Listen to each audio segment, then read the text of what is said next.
Hey everyone, welcome to the Dusty Wheel. We're back again for another monthly Amazon Prime Wheel of Time announcement.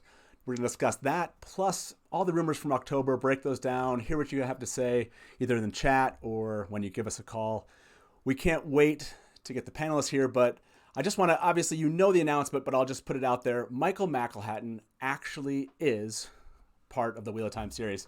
We all kind of assumed that after the table read last month when we looked at that, we had fun, put together that little video that you probably saw where we matched up his face with a prior clip, and we had a lot of fun talking about how ears match and everything. That was great, right? Michael McElhatton, we knew he somehow was part of the show, but we didn't know who he played. And that was officially announced today. He's going to play Tam Althor. And that actually begs a lot of questions. And that is why we brought our panelists on today to talk about that along with the rumors. So let's bring them into the show. Welcome once again. Welcome back, Tal, Mary, and Todd.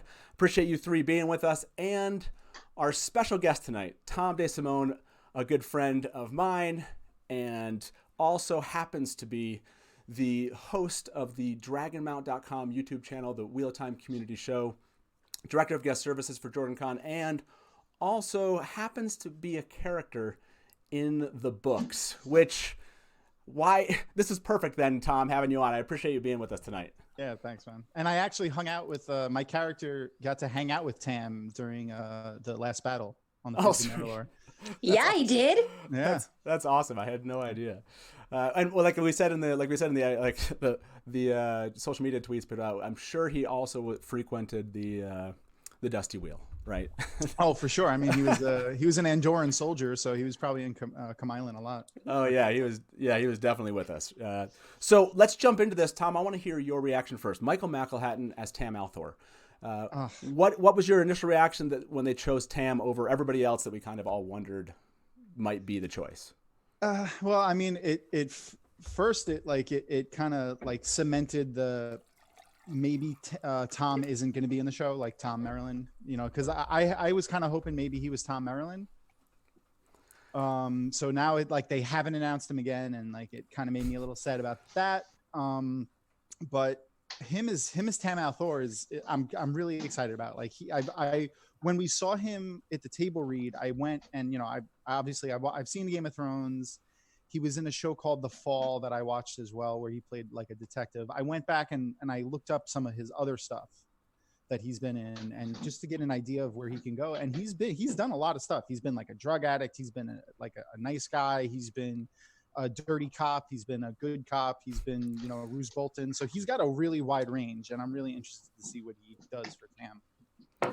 Yeah. Was there anybody else? I mean, is there anybody else on the panel that was disappointed that they chose him for Tam? Or, for example, Mary, what was your gut reaction? Did you like this selection? I had to go look him up, to be honest. So I did the same thing. I looked online to see the other roles, to see if I was familiar with any of his other work. He's done voice acting work for a couple video games, and I'm always a huge fan of voice actors because that is not easy work to do.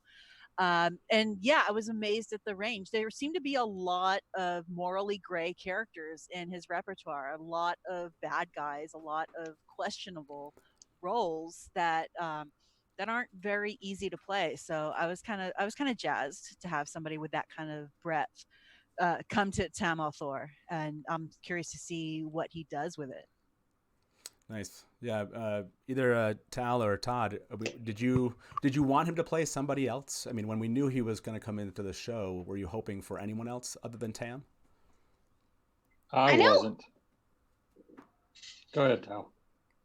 No, you go first. I was hoping he was going to be Tam. He's got the chops. I love his voice. If you listen to him, I mean, if you just sit back and close your eyes and listen to him talk and all these different things that he's done, he has an amazing voice.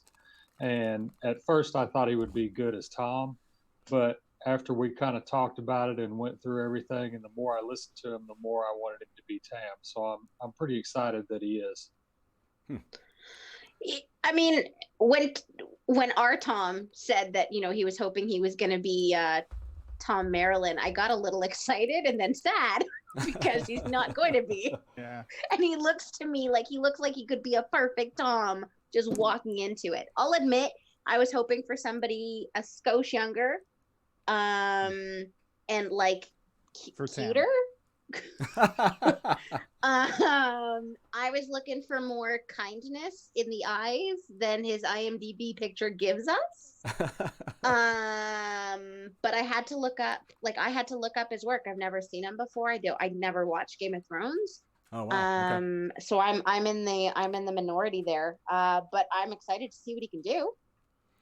Yeah, Rafe Judkins put out a tweet today talking about this. He wrote, "My first instinct was to avoid using actors from Game of Thrones, but the truth is Michael McElhatton was just too damn good. And if we're going to do it, we might as well take the man responsible for the Red Wedding and turn him into the father we all wish we had had." So I like that. I like that he kind of brought that up, but this is true, right? He's really popular. He's very well known when it comes to the Game of Thrones.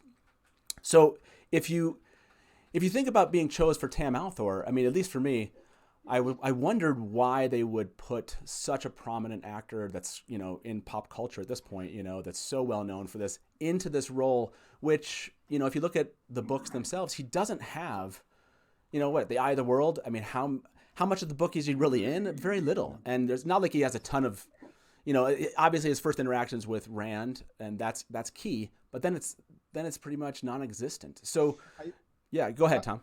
I was going to say, I feel like that's like the perfect role for a big name. Well, I mean, he's not like a huge name, but someone who's recognized because, we get his name on the billing, so his name will be on the billing, Michael McElhatton, Roose Bolton from Game of Thrones. But at the same time, he won't be overpowering the relatively unknown cast because he's only going to be in a handful of scenes. We'll get that big scene with him and Rand in the beginning, probably, and then with the interactions in the village, and then the fight. But then after that, it'll be all Rand, and it'll be just all him. And then we'll get the little bit before he heals him, and then he'll be gone. And he'll come back here and there, peppered in. It'll be like, yay, Michael McElhatton's back when we go back to visit the Two Rivers later, and then all that other stuff. But that's why I always felt like these smaller parts were the perfect ones for the more known actors. Like Gareth Bryn could be somebody known, but we're only going to see him a handful of times. Yeah, it's a budgetary concern as well, because the bigger the name, the more that they can command in terms of salary. But it's also, whenever I see a big name in a new show, I'm like, that's a character that's gonna die, because I can't afford. It's like Sleepy Hollow. They had Clancy Brown. I was all in for that. Then they killed him in the first episode. I'm like, yeah, I'm out. So what you're saying is Sean Bean is going to be Ingtar. Yeah. No. He's going to be Tom. I mean, to be honest, Sean Bean is Tom. Yeah. But he actually dies. I'm kidding. No flames. I mean, to be honest with you, you make a really good point, the both of you. He sets it up so that you expect him to be a bigger character, much like Sean Bean. And then he's not, but I suspect we're going to see him in flashbacks.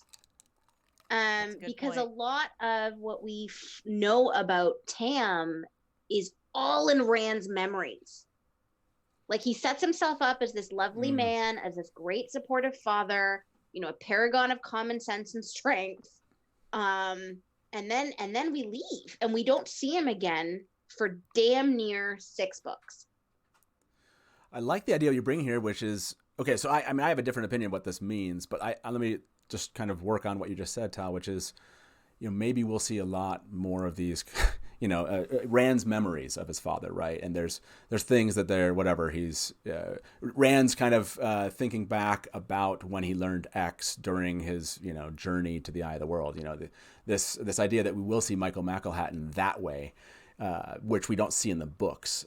What I do like, though, is, well, at least my opinion is this actually signals that Rafe has a much bigger role for Tam than, and it could be just, maybe it's just flashbacks, I guess, of some sort. Maybe it's dreams. But I like to think that this isn't just kind of a Sean Bean play, where it could be, it absolutely could be like everyone's saying. This could just be, he's coming in, he's doing the Tam role that we all know kind of exists in the book. But I wonder if he's taking some kind of, he's giving Tam a larger arc in the books, even early on. And maybe that's just hopeful for me, because I think Michael McElhatton's such a good actor, and I would always wanted to know more of Tam and see more of him.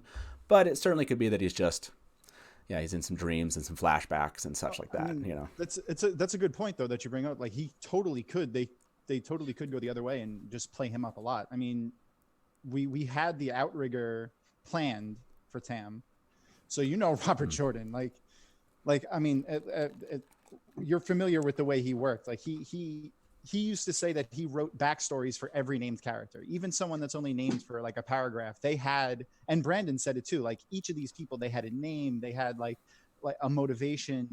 Every single character had like so much stuff in his notes.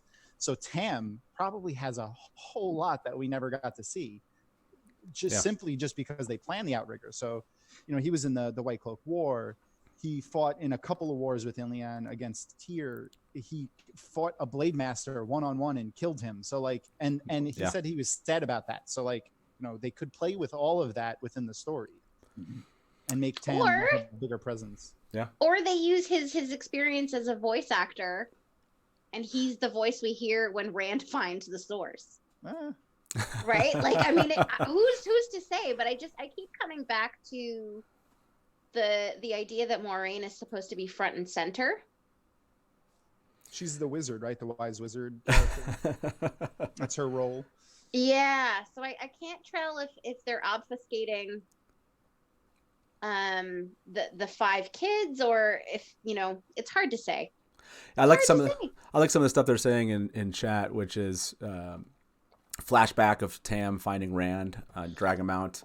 You have him and Abel or going to the White Tower. You have you can have some of these scenes that to us took a lot longer to happen in the books because you're reading through 700-800 pages, but they certainly could kind of seed these things that are happening and what Tam's doing.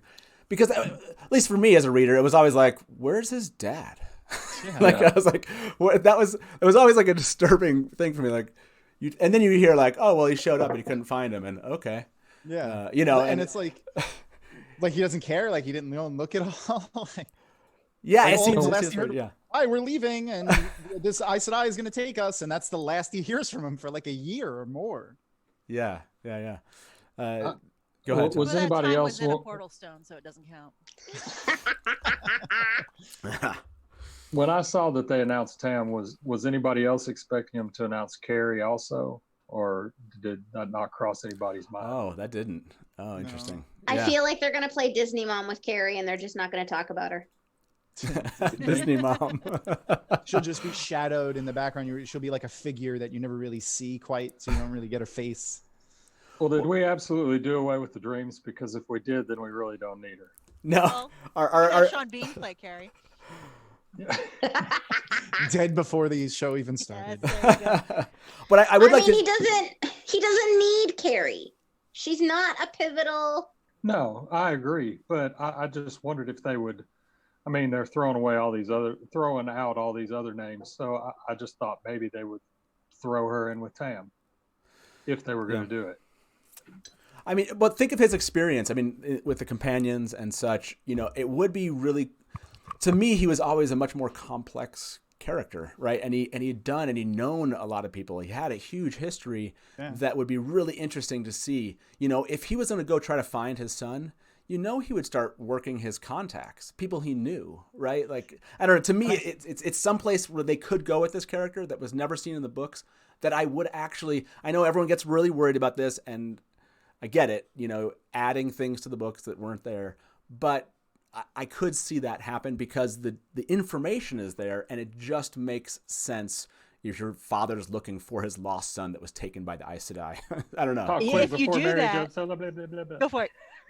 No. If you do that, you don't have to have Fane, because it's Tam looking for Rand that draws the attention of the shadow to the two rivers. I love it. No. I want Pat and Fane so bad though. I swear. I'm just teasing Matt. Okay. It's always any chance they get to get rid of Pat and Fane. They push it.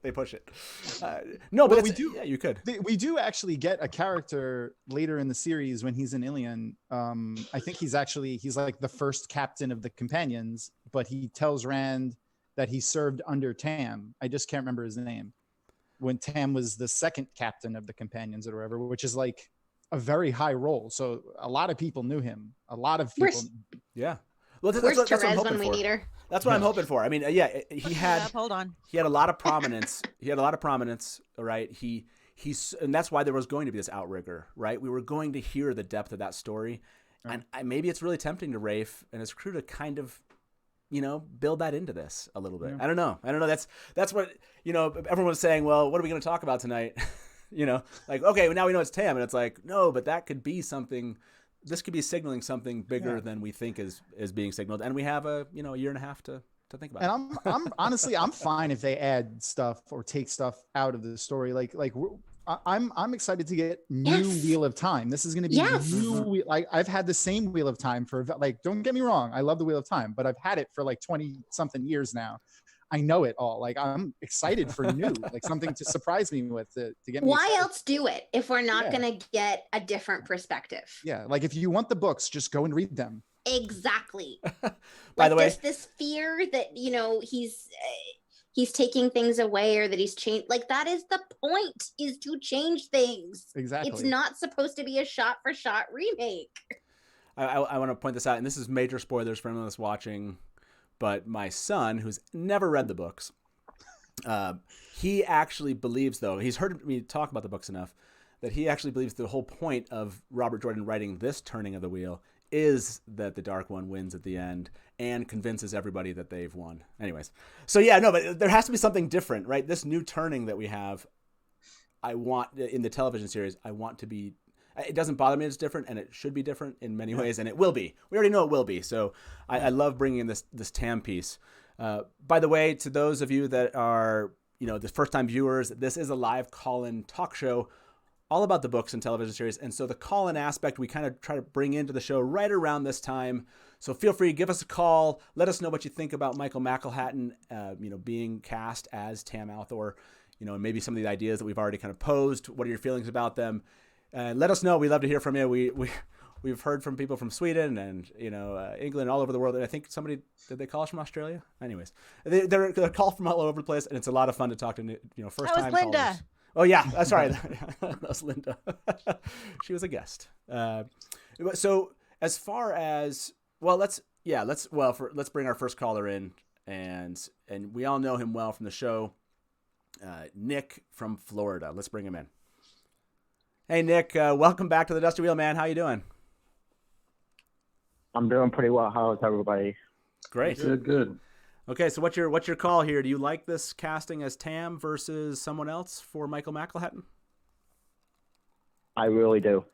I think it's a great casting. He was great in Game of Thrones. He'll be, just the meme potential alone for this. Because he's going from like the worst father ever to like possibly father of the year, and two different shows. So then I can't wait for the meme potential alone. I like that. I hope we get more Game of Thrones castings from meme potential. Worst father to father of the year. Because the majority of them were great actors and actresses. So, but well, no, go ahead.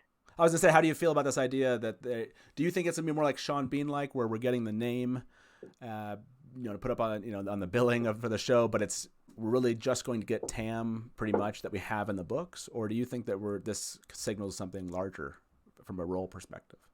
I think they're going to expand his role, or they wouldn't have gotten such a well-known actor for it. And I think that I'm not sure who was it that said it.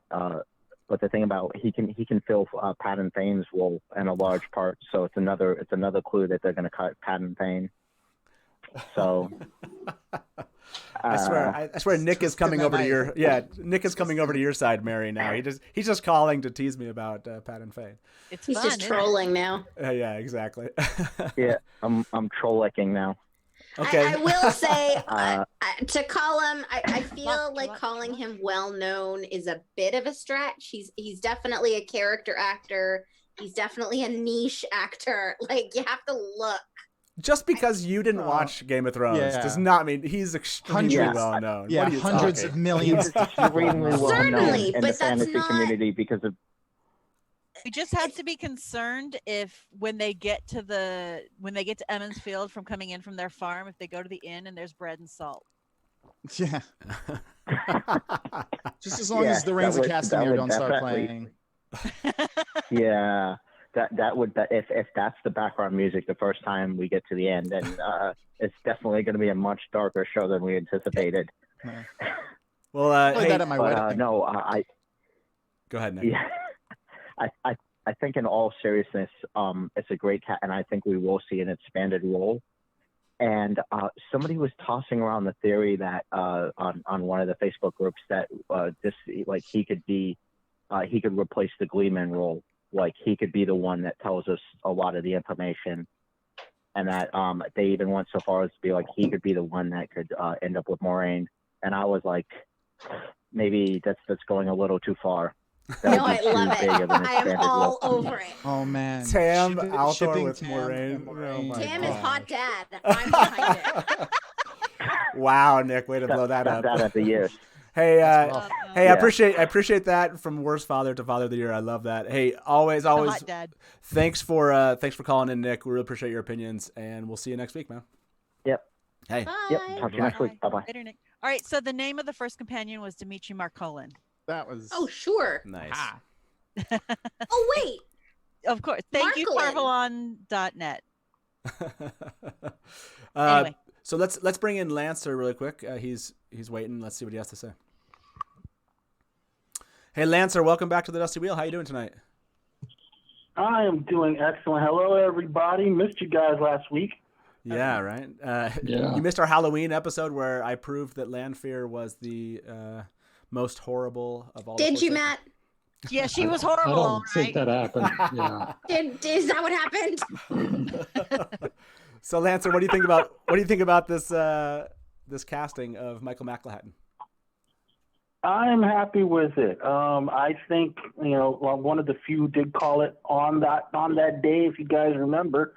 But I think you can't get away from not having actors from Game of Thrones, because you're gonna have to bring in, if this show is to be as successful as we all want it to be and we all think it will be, you're gonna have to bring in actors from other fantasy genres. So you're gonna have a Game of Thrones actor. I'm thinking there's gonna probably be 3. You're gonna have at least one female in there, and you might have another male somewhere in another prominent role.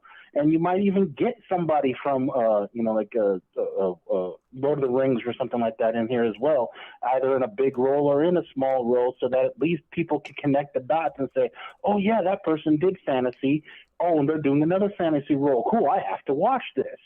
So I'm all for him playing Tam, and I'm definitely looking forward to seeing what kind of grit that he can bring, especially when we get to, book 4 or whatever, book 4 is going to be in whatever season, so we can see him kick some butt in the Battle of Evans Field. And if it gets that far, the last battle when he just starts taking out Trollocs with his longbow and watching Land go up that hill and just see him to go and tag.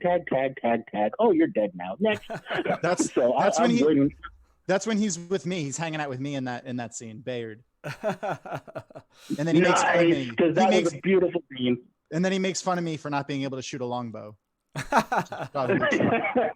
So, Lancer, do you think there's an expanded role, or do you think it's going to stay adhere kind of pretty close to the books? I think it's going to be a lot of a lot of people are saying in the chat, and also you guys are saying, I think we're going to see some flashbacks of him, him finding Rand on Dragon Mount, him teaching Rand the Void, teaching Rand how to at least hold a sword in some shape or way, or even seeing him in some role with the men's circle, doing some governing or something like that. But you're going to see him in some sort of, domesticated, but at the same time, some of his badassery back in the day, some flashbacks. And I would love to see his ire, because, in Game of Thrones, and like some people who haven't watched it won't name names, cough, cough. You get to see some of his ire when he's looking for his son, and especially when he comes across with Cadwyn, that's going to be beautiful. Whoever's going to play Cadwyn, that will be beautiful to watch him just, you're a bully and just, call her out for what hopefully she we is. get there. Hopefully we get there for sure. Hey, by the way, Lancer, always appreciate you calling in. Thanks for sharing your opinion tonight, and we'll see you hopefully next week, man. See you, buddy. Yeah, exactly. Thanks, Yeah. guys. Love you both. How you doing? Bye-bye.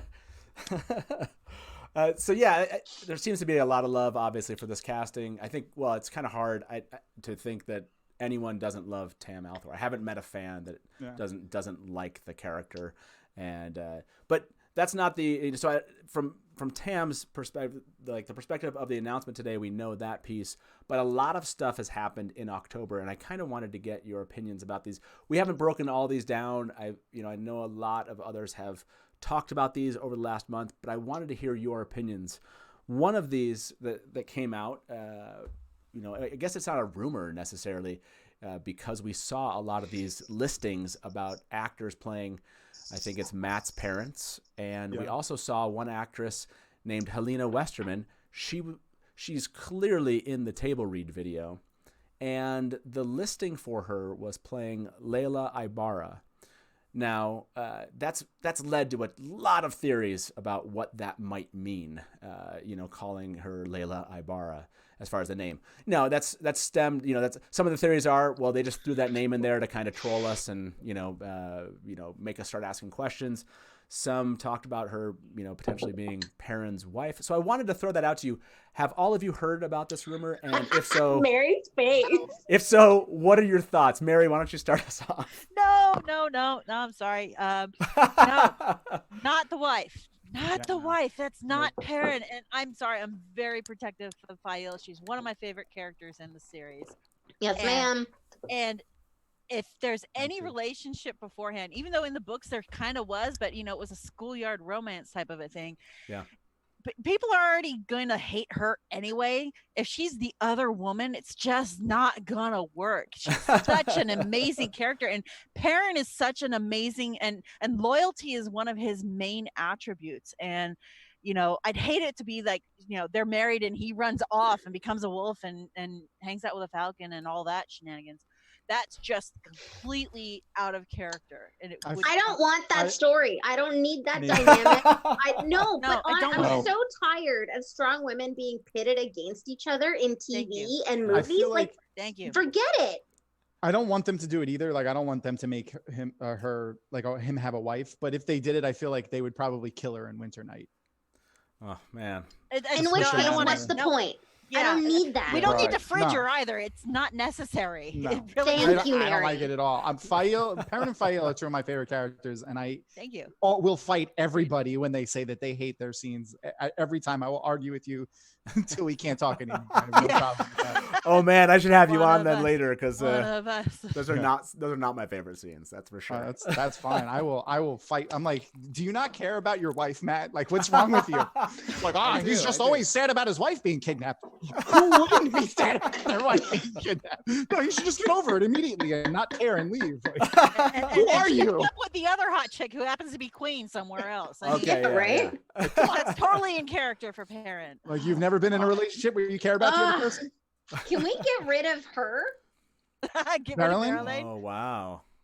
Well, you know what? And that's funny too, because I really feel like they could just put Galad and Gowan together and then not have to have both of their storylines. I mean, we wouldn't get the cool quarterstaff scene, but we can have someone else in there with him. Well, so here's the deal with Layla though. And this brings to sister. This brings she to could bear just be a cousin or a sister or something. Doesn't he have but like again, 5 or 6 I don't need siblings? To see their families. Well, they die. We need to like care about them, and then we need to care about them. Yeah. That was. But you don't know much about them anyways. I mean, this is it. Yeah. No, but here's the point though. He's living with the Luhans. He really has nothing. Yeah. Show me a pretty row of apple trees, and that's good enough for me. With the mounds underneath. Yes. Oh yeah, man.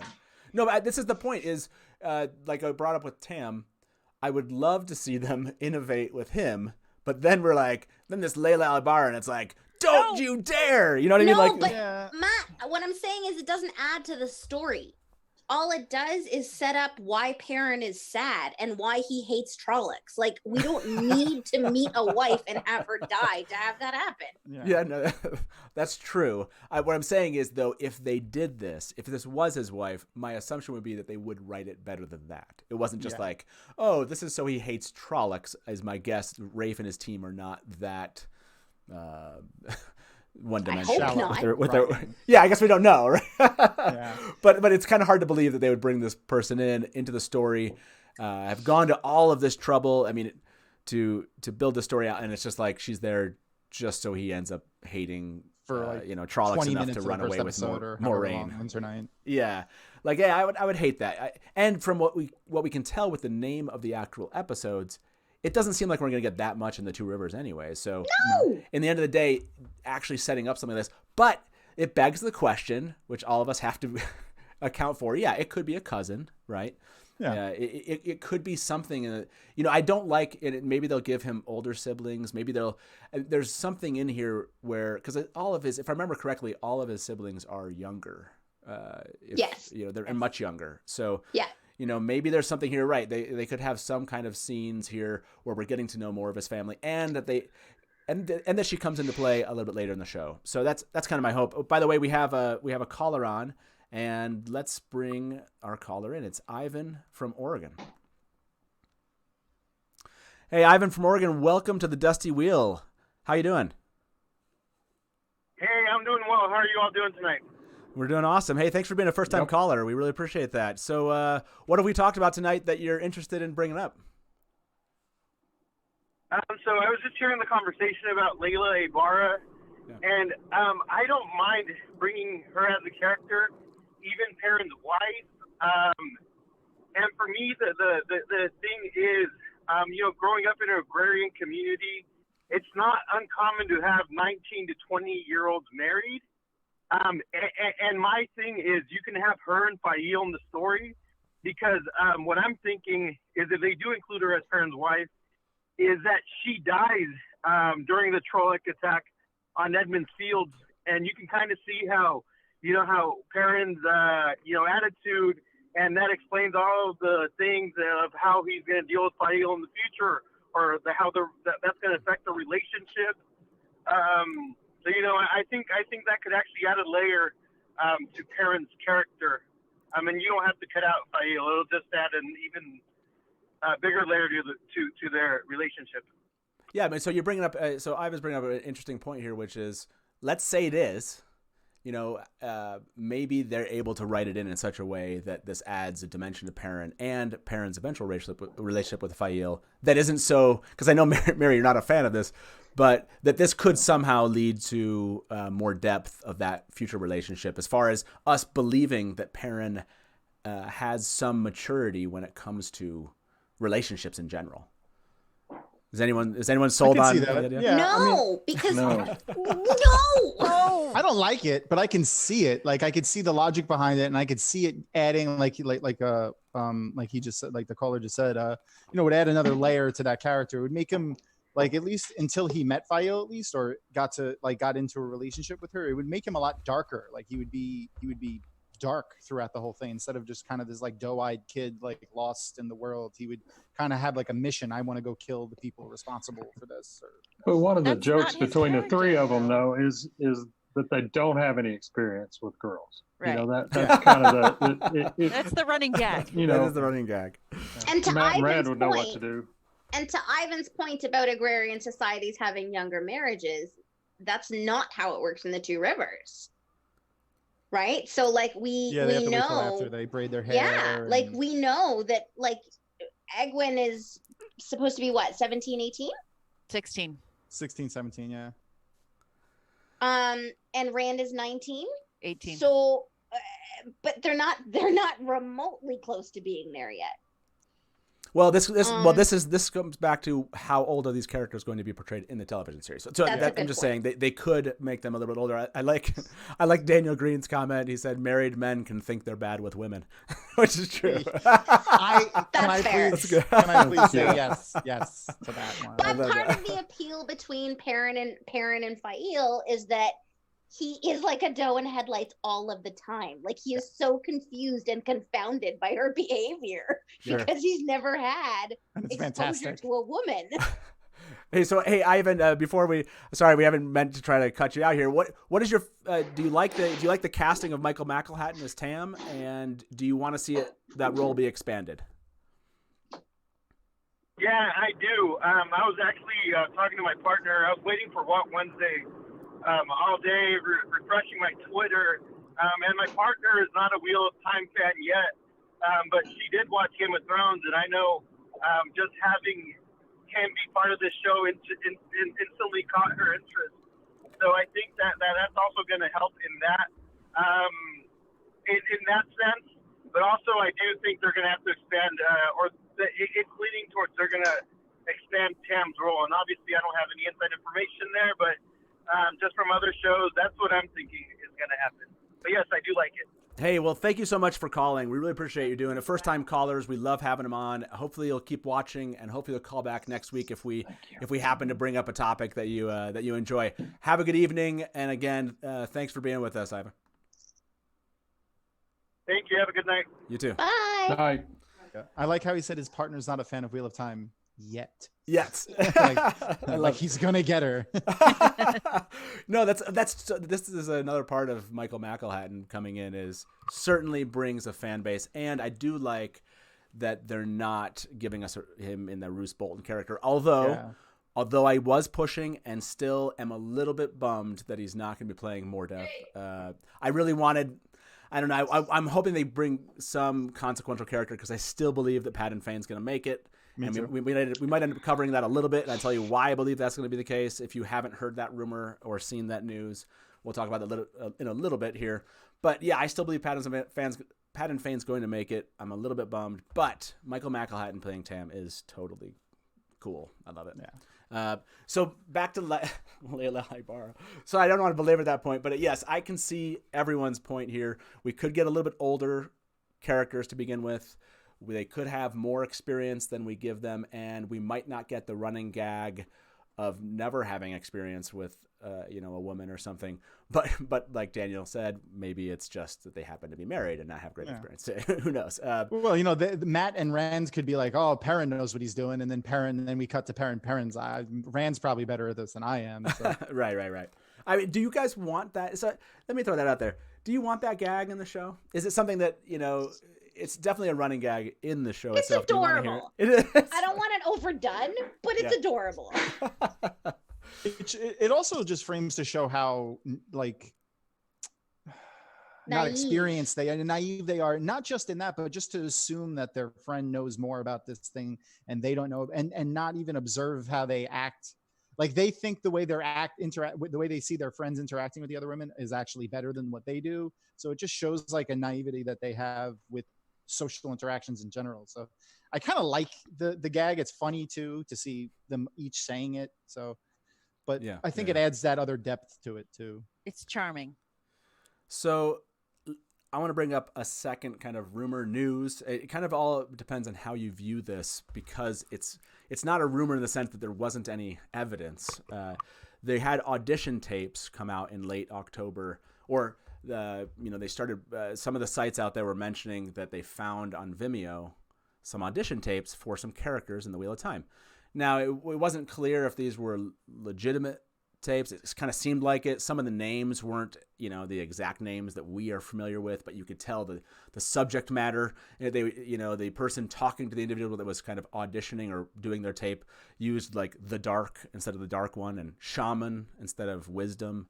These kind of names.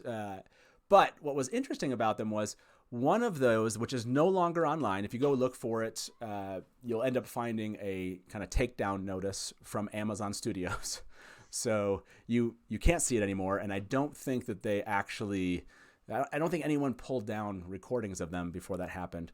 But this one happens to be a scene that seems to be Nynaeve speaking with Lan, all about Moiraine, and perhaps that she's been injured, and that Lan wants Nynaeve to heal her.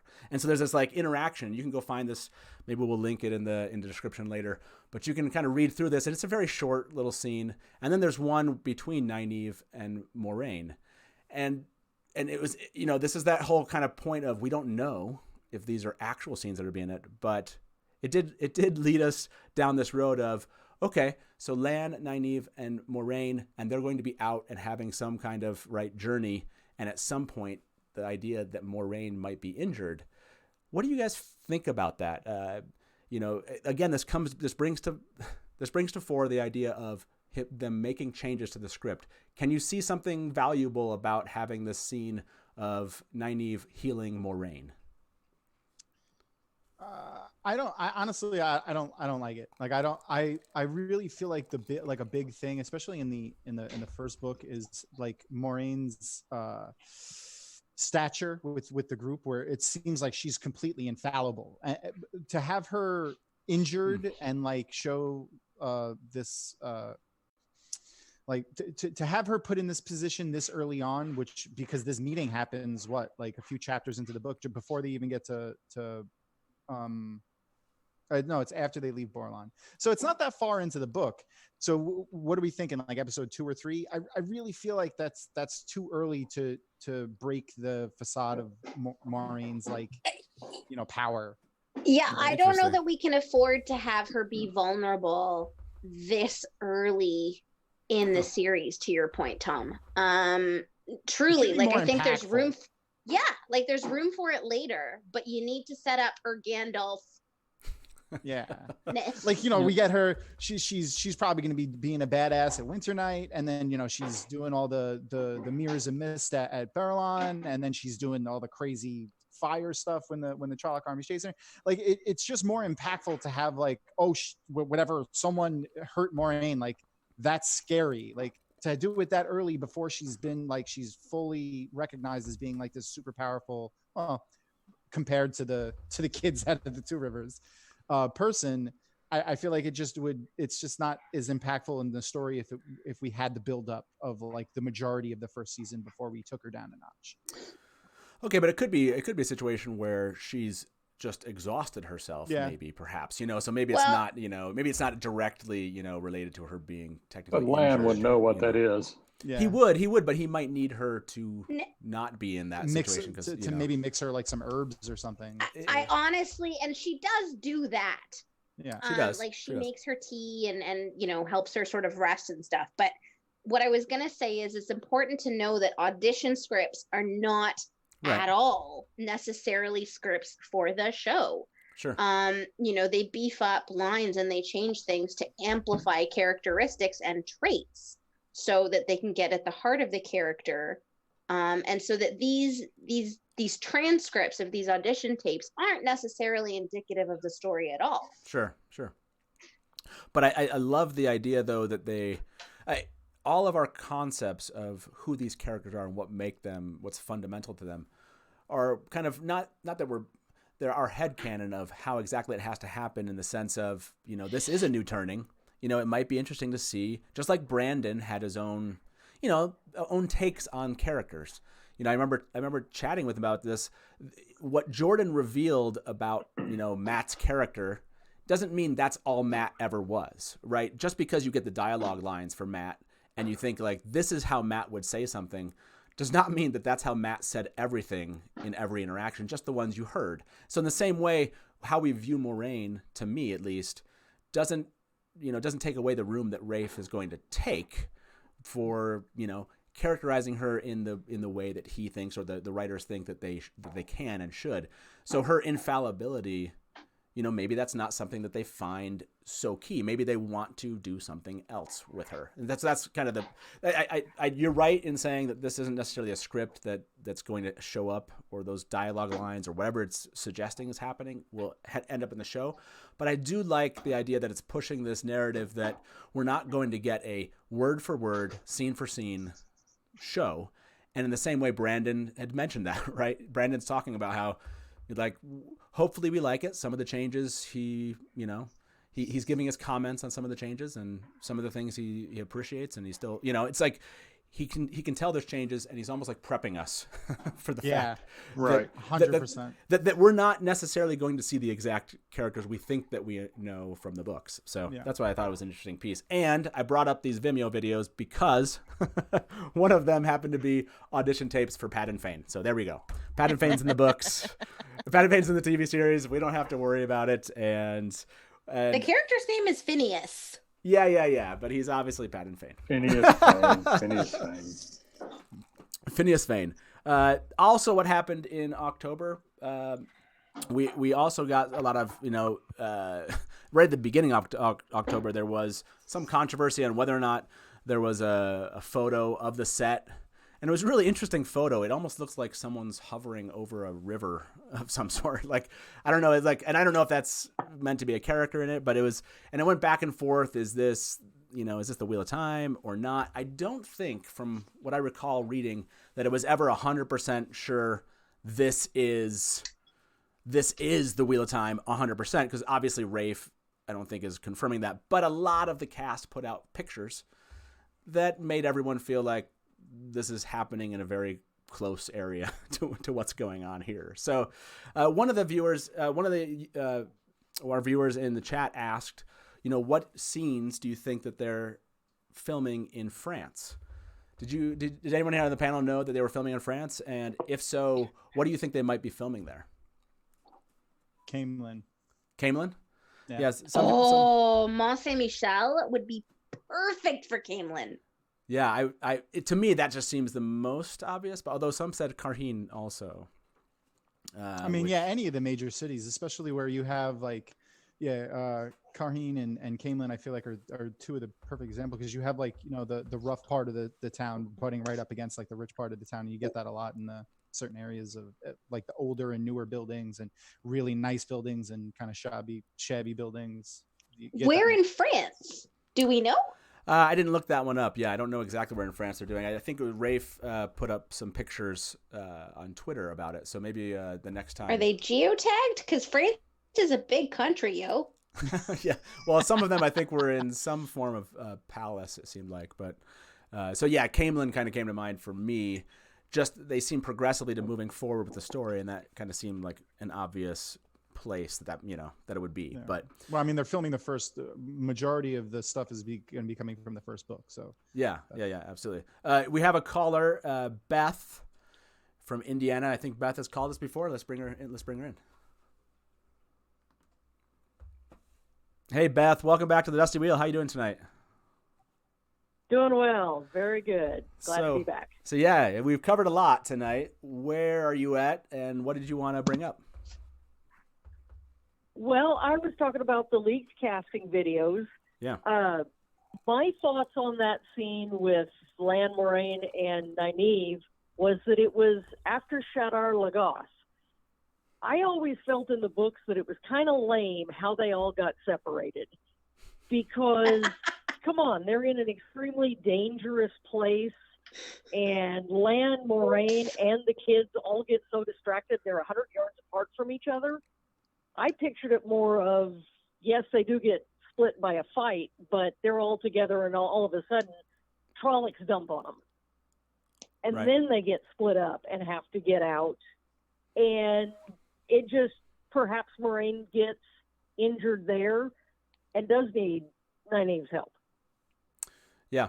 Yeah, I mean, that is an obvious place, I think, for if we're going to see some injury. I think Shadar Logoth is the place where she's protecting, right? So that infallibility question, she's protecting all of these people, right? And the idea that that she might get nicked by something or injured in some way doesn't bother me as much maybe as it does some of the panelists, but I think that is absolutely where we probably want to see something like that happen. It's just the most, it's like that's where, with Mashadar and all these things, she's trying to keep everyone safe, and the fact that she might be injured, I think you're right. That's a good spot. What do you think about Michael McElhatton? Oh, I love the casting. That is who I was really hoping for, because I know a lot of people wanted him for Tom. Personally, I could not see that.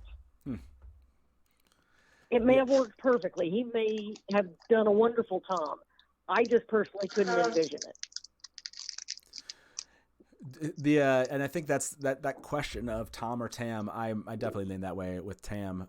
But I did want to ask the panel, if Moraine was to be injured, is Shadow Logoth an acceptable place to you? Let's start with Todd.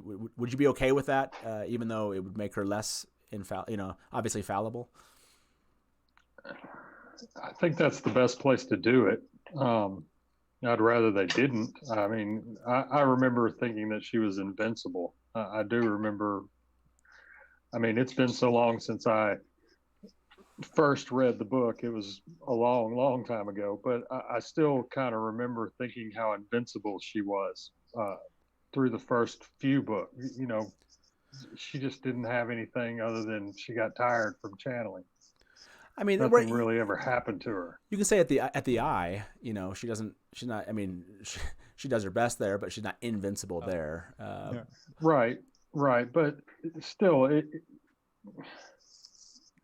that was a different kind of thing at the eye. That's true. It was different. And we're not keeping that anyways, Matt. Right. Oh yeah, for those of you that are watching, next week is the end of the Eye of the World, the live adaptation we're doing. Tom, I don't know if you've watched those, but we're gonna finish off. We're gonna focus on the eye and how we break that down and what we need to keep and what we need to get rid of there. And it's going to be a battle royale. On getting rid of the eye.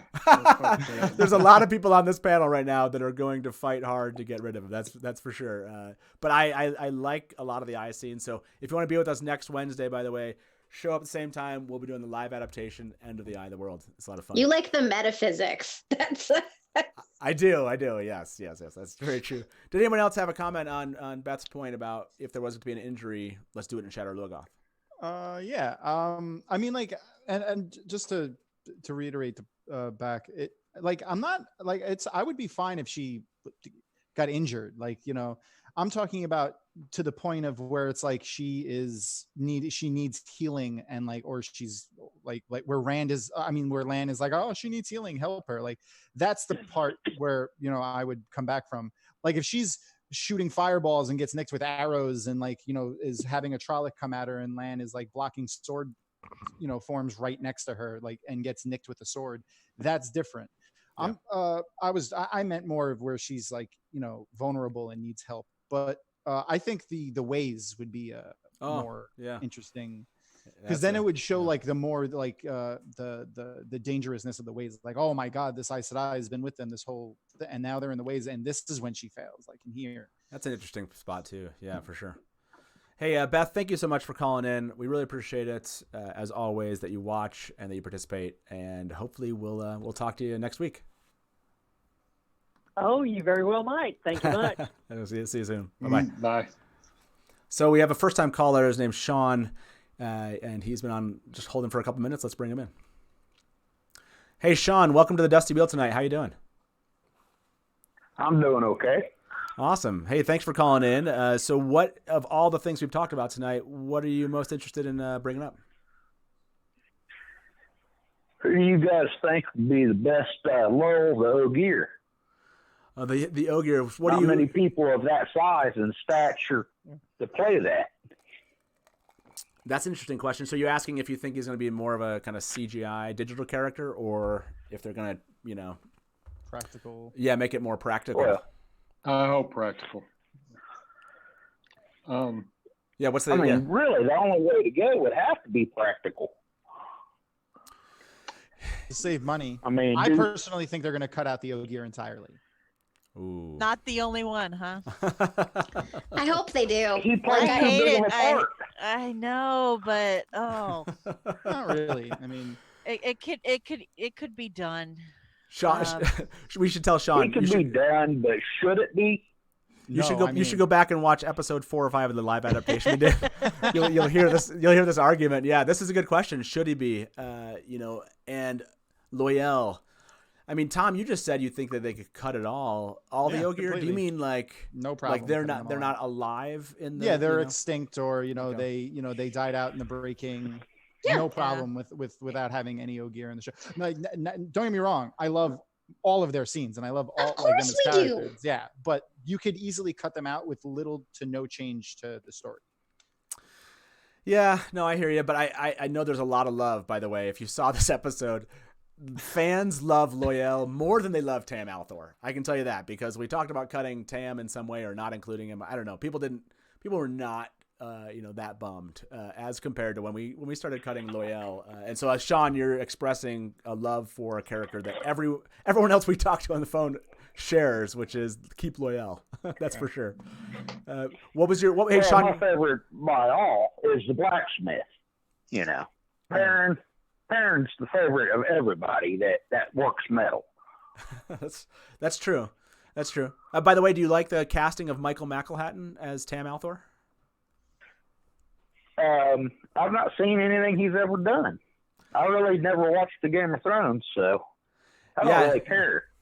Yeah, so my big problem is I've seen pictures of others, and they don't look like anything remotely like what the art on the book. Yeah. A lot of art shows me. I know a lot of fans have brought that up, and one of the keys there is that Robert Jordan had problem with the covers too. So in the end of the day, like what they looked like exactly, he was always going back and forth with Daryl about the covers because of that same reason. You know, like Lan and his armor. His armor that he never wears ever. Yeah, exactly. Hey, hey, Sean. By the way, thank you very much for calling and for bringing up the Ogier. The love for Loyal is real and strong in the fan community, and I'm with you. We actually brought him back into the live adaptation. Thankfully, we retconned that decision on our show here, and I think Loyal does play a pivotal part, and I hope to see him. But thank you very much for calling. What about that big giant wrestler, the Giant or whatever his name is? Yeah. It's not totally. wrestling anymore. I don't remember his name, but he can totally play him. Someone in the chat said the actor. I can't remember his name, but he's a big D&D player too. He plays D&D with Joe Manganiello. He does. That's right. Yeah. He could play him, or as Porthos said in the chat, get the actor who plays Chewbacca to play Loyal. He's really thin. No, too or skinny. the actor that plays the Mountain. Or the Mountain. Oh yeah. Oh yeah. Hey, Sean. Thanks again for calling. Hopefully you keep but watching. he looks too ferocious. The guy that the Big Show looks like with some cosmetics and appliances, like he could do that. Well, the thing about He's the actor the actor that plays the Mountain, he actually has two brothers, and both of his brothers are taller than he is. Yeah. Oh, are they really? I didn't know. And wider than him. He is the smallest. Yeah, he's the siblings. smallest of his siblings. That's insane. His poor mom. Hey, thanks, Sean. Have a good night, and hopefully you give us a call again. Okay, man. We'll talk to you soon. Yep. Bye. Bye. He's probably a Valkyrie. So we have Rebecca waiting, and let's bring her in. Rebecca from Reading the Pattern. She's called us before. She has a thought on Layla. Hey, Rebecca, welcome back to the Dusty Wheel. How you doing tonight? Hey, great. How are you guys? We're doing good. We're doing good. So you have something to say on Layla. You have a theory, and I'll be honest, I'm a sucker for theories. So okay. What's your theory? Well, so actually, this is partially my theory, but partially a theory I saw on Twitter that I liked a lot. I think it was Dane Bornholz that had put it out there, and I just added a little of my own spin on it. Okay. But his idea was that this is going along with the idea that the show might be trying to obscure who the Dragon Reborn is and making Rand not be the only one who sort of stands out a little bit in the Two Rivers. So the idea then that Perrin could be adopted and Layla could be his adopted sister. And I thought that was like a good idea, because I do like this idea that they're gonna, not even just the three guys, but throw Egwene and Nynaeve in there too, and we're not going to know among those five who the Dragon Reborn is. And then to add on to that, my thought was, we don't really see the Iberas so much in the books. We do see more of the Luhans. They're a little bit more of characters. So, if we want to have Perrin be adopted by the blacksmith and the blacksmith's wife, just call them Ibera, and then we have those as characters with a sister, adoptive sister, and that's Perrin's family. I can't say that I don't like the theory, as in the theory doesn't bother me at all that they might kind of mess with that and the viewers a bit. As far as that's concerned, I don't know if you saw my theory that I posed to Tom DeSimone a day or two ago, that Loghain is the Dragon Reborn, but it's an awesome theory. It's something. And that Rand is actually the false dragon. He's got a bigger role, so exactly. yeah, right. You never know. Like I said, we all knew that he was destined for glory. We just didn't know it would take the television series. I think that's a legitimate... You didn't know it was that much glory. Exactly. Min can actually see through out of the book into the future. Yes. So Rebecca, She's that good. I believe it. so do you have any thoughts to share with us before we let you go as far as Michael McElhatton? What's your take? Oh, I love it. Loved him in Game of Thrones. He was Tam wasn't the role I was initially picturing, but I can definitely see it. I think it's going to be an interesting departure, and I'm also excited because I do think it means that Tam would probably have a bigger role, and I'm here for that. So awesome. Yeah, for sure. This one they knocked this one out of the park. I think no one so far that I've read is upset by it at all, And I think bringing in such a well-known actor for someone that we all love. Again, when you bring in an actor for any character we love and we think they can pull it off, there's all the fans are behind it, and that seems to be the case here. So, hey, thank you so much for calling in. Always appreciate it. And like I said last time, it's totally true. I just suck at scheduling things, but I'll get better. We definitely will have you on the show as a guest here sooner rather than later. I'll get a hold of you after this. Okay. Would love to. Thanks, okay. guys. Yeah, we'll talk to you soon. Bye-bye. Okay. So, is there anything else that was said tonight that you guys want to bring up as far as comments the callers made, or still your loathing for the actual idea that Layla and Perrin are married? Because if not, I thought I would cover one more thing that came up this month. But before I do that, any other comments? I like what she said about. I've just taken for granted so much that we know Rand is the Dragon Reborn that the show wouldn't even try to play with that. So I just like that she brought that up. Maybe they're going to try to play with who is the Dragon Reborn, and even play with us, like the diehard fans. Like maybe we're changing it on you. I like it. I really like it. And kicking the Luhans to the curb. That's I'm okay with that too. Yeah. We don't need them. Done. It's easily they're easily combined without impacting the story. But then we don't get that awesome scene of when Bran tells. Well, I guess they could be Harold Luhan and Albus that die. When he tells him that his family's dead, and he has like that mental break where he doesn't really hear what he says, but like he crushes the cup and like. Yeah, it can still do that. They can still. I have this great sound of really high tinnitus when all you hear is like a ringing in your ears. Yeah.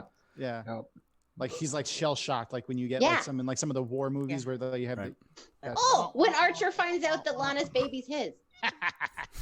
Yes. Hey, by the way, Dana Liu asked, "Are any of you disappointed that this was the only reveal today?" Yes. Yes. Sure. That's not really. I mean, because I want to know everything, but they can't just tell us everything all the time. So like, I'm just happy that they give us anything. I'm cautiously disappointed. Well, I'll be honest. So part of me is like, there were so many accidental reveals, if you believe that they were accidental, as far as these Vimeo videos and the Matt's parents and Layla, where we found, fans found those on other sites. So I feel, to me, it's like we got a lot more in October than maybe they ever intended. So for me, I don't feel too bad. Well, no, and frankly, I was so excited at the stuff that we did hear about the behind the scenes, like the intimacy coordinator and the rest of that. Like, I was so happy to hear about that I don't need casting all of the time. That's the one I forgot to bring up. And do you have any? I mean, I know we're about to end here in the next 5 minutes or so. Do you want to cover that, Tal? You said you're happy that, for those of you that are viewing that don't know about this, I think there are 2 intimacy coordinators listed on the IMDb page, and this happened. I think they found this maybe a couple weeks ago. Again, another thing in October that happened. Why does that make you happy, Tal? So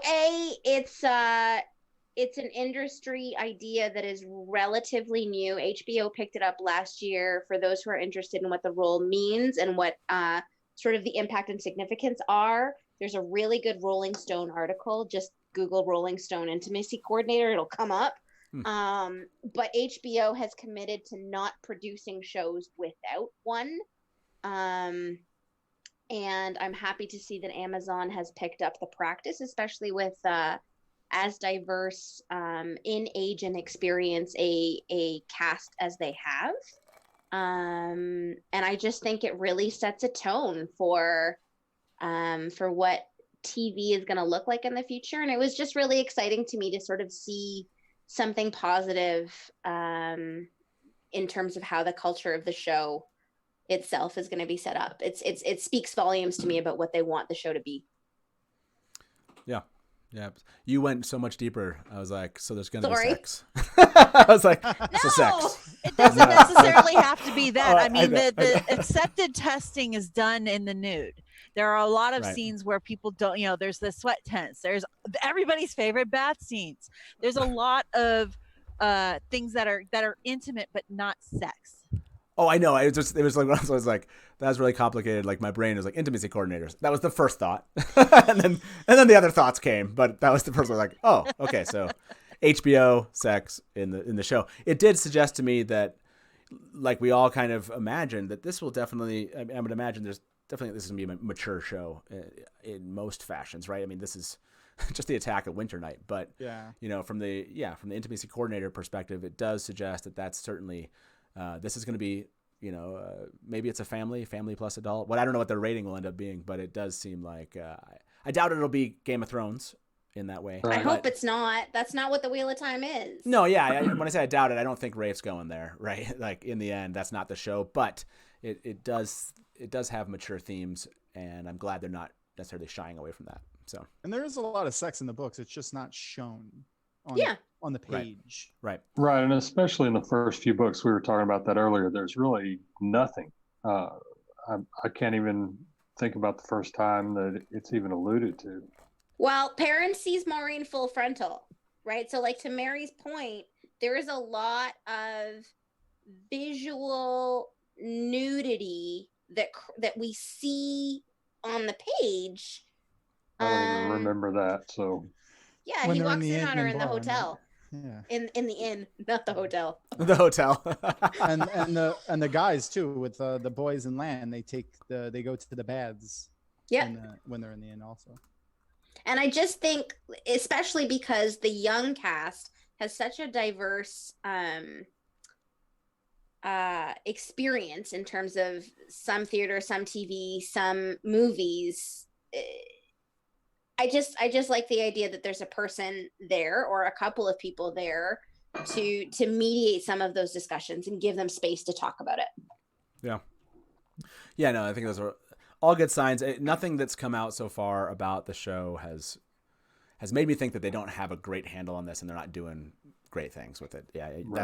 And everything that keeps on coming out, the people they're picking, I'm encouraged. Casting. Yeah, I'm excited. I mean, again, we won't know. Like I saw that in chat, we won't know exactly how this will turn out until we see it, right? And until that happens, we just have the fun of speculating about it. One last question from the chat, and then we'll close up for the night. Do you think any of the Forsaken, we're going to get the Forsaken next? So, like, in essence, we have a early December announcement in 4 or 5, whatever, 4.5 weeks. Do you think we'll get a Forsaken? We need a. We only need one right now. We really only need one right now, and that's the biggest badass Forsaken that there is. It's Shamael. Landfair. Oh. Landfair. Oh, you were saying. I kind of hope that they keep Ishamael's casting a secret until he's no longer Balsamon. Like, it's kind of. I do like that idea. I like that idea. Because that would be cool to like. Gonto. Oh, it's somebody awesome, but I'm down with that. Yeah, I would take that. I like that idea a lot. We kind of need a villain for sure, though. We don't have any. So Elida. Let's cast Elida. Oh, that'd be cool. Yeah, that'd be cool. Well, by the way, thank you. I want to thank Tom. Thanks for being with us tonight. It's awesome. We'll do this again. Yeah. We'll have you on. For sure. We'll keep doing these, obviously. And we'll get you on maybe for a live adaptation. We're going to be doing some theory stuff. We can talk later about what might be fun to come and do live with us. And thank you to all the viewers, first-time callers, first-time viewers, and those of you that keep coming back and watching the show. This is a lot of fun for us, and hopefully it's a lot of fun for you. And to my 3 Theorylanders here, you guys are awesome for supporting this from the very beginning and jumping on and actually making this interesting. I just comment on your stuff, and that's the fun part for me, is hearing you come up with stuff. So Remember, next Wednesday, we're going to be back and finishing our live adaptation. Be there for that last one. Tell us why all of my panelists are wrong, that we should get rid of certain elements from the eye. and let me know why I'm right and that we should keep certain things. I can't wait till that happens. And otherwise, good night from the Dusty Wheel. I'm going to have